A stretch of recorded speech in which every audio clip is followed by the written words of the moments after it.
Selamat datang dan selamat belajar kembali di channel YouTube Raden Desain. Belajar desain dengan cepat, mudah, dan menyenangkan.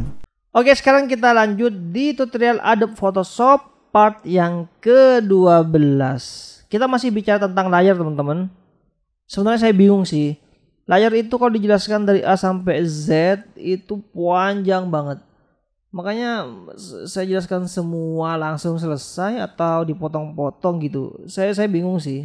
Coba dikasih masukan, nanti saya ngikut kalian lah, yang penting kalian seneng.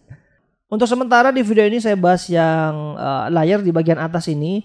Ini ada filter layer, kemudian di bawahnya ini ada opacity, kemudian ada fill, semuanya tentang transparan. Tapi apa bedanya opacity sama fill nih? Cara kegunaannya, cara pemakaiannya kayak gimana? Kemudian di sini ada blending mode dan di bawah ini ada lock layer. Oke, kita mulai pertama dari bagian atas ini. Ini nih teman-teman, kayak kita lagi misalkan layernya banyak banget. Kemudian kita mau ngedit satu-satu nih bagian tertentu. Ya udah, layernya itu tipenya apa? Oh oke, pixel layer. Nah, nanti akan muncul semuanya.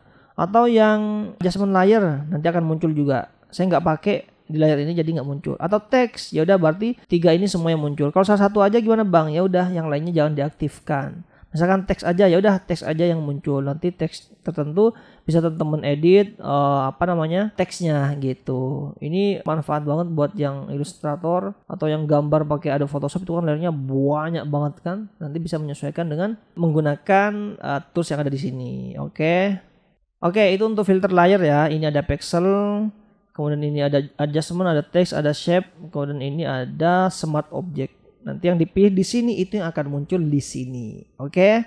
Nah, ini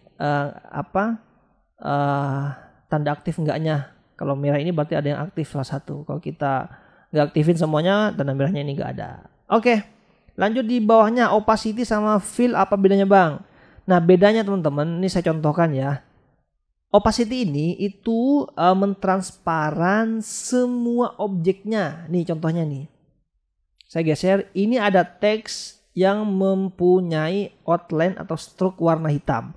Kalau kita pakai opacity, itu semuanya transparan, semuanya tertransparan. Kalau kita pakai fill sesuai namanya, ya udah fillnya aja, isinya aja atau dalamnya. Stroke-nya atau outline-nya itu nggak ikut. Contoh nih, saya klik ini, kayak saya pakai opacity. Saya turunkan opacity-nya jadi segini, maka outline dan fill-nya itu keikut. Misalkan saya kembalikan nih, transparan kan warna hitamnya. Nah, saya kembalikan, kemudian lanjut saya pakai yang fill. Nah, saya turunkan, maka yang tertransparan itu warna putihnya aja. Outline hitamnya nggak ikut. Oke, itu paham ya cara menggunakan opacity ataupun fill di layar ini. Oke, saya kembalikan. Kemudian blending mode seperti ini. Ini jarang kepake sih sebenarnya. Karena di tools-tools ini, kemudian di efek-efek lain itu bisa gitu. Ini kayak cara instannya aja gitu. Saya contohkan ya biar memudahkan teman-teman ya. Ini saya punya gambar langit nih. Kemudian saya bikin kotak warna kuning. Saya bikin baru deh. Kotak. Nah, blending mode itu interaksi antara dua objek atau antara dua layer yang atas bawah ini. Nah, jadi dia memberikan efek ke layer di bawahnya. Kayak misalkan contoh nih, saya klik kotak warna kuning ini, tadi kan gambar langitnya seperti ini. Kemudian saya klik kotak kuning ini, kemudian saya pakai efek di sini misalkan ini tentang gelapnya lah gitu ya. Ini tentang terang-terangnya. Jadi kalau mau ngasih efek terang, coba cari di sini. Kayak misalkan ini lighten ini, ya jadinya efeknya kayak gini. Oke, jadi itu ya. Nanti bisa diatur opacity-nya, nanti disesuaikan. Kalau sudah oke, ya tinggal kalian ekspor atau kalian gunakan. Oke, itu untuk blending mode. Oke, kemudian kita lanjut di lock layer seperti ini. Ini tuh untuk mengunci layar-layar yang ada di sini. Misalkan kita nggak mau layar tertentu itu kena efek tertentu. Nah, berarti kita pakai ini. Contohnya gini. Saya mulai dari sini ya.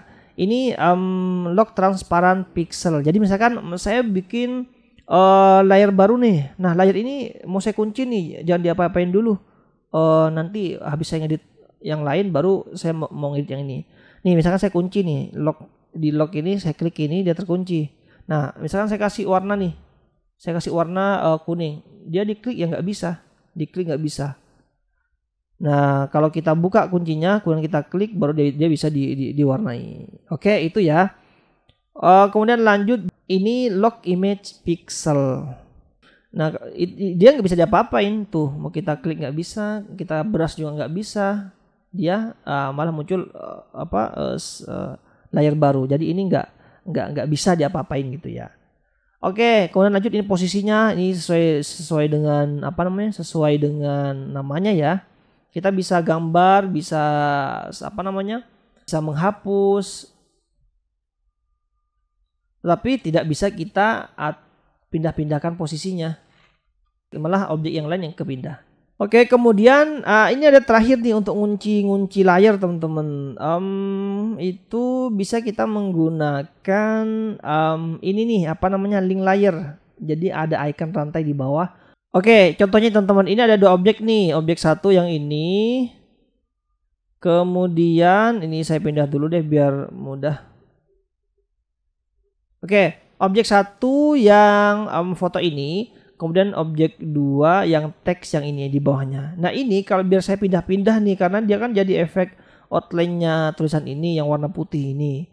Nah biar ketika saya pindah tulisan ini dia juga ikut pindah. Misalkan mau saya atur posisi, itu tinggal di link layar aja. Ini klik, tekan shift dan klik lagi untuk menyeleksi.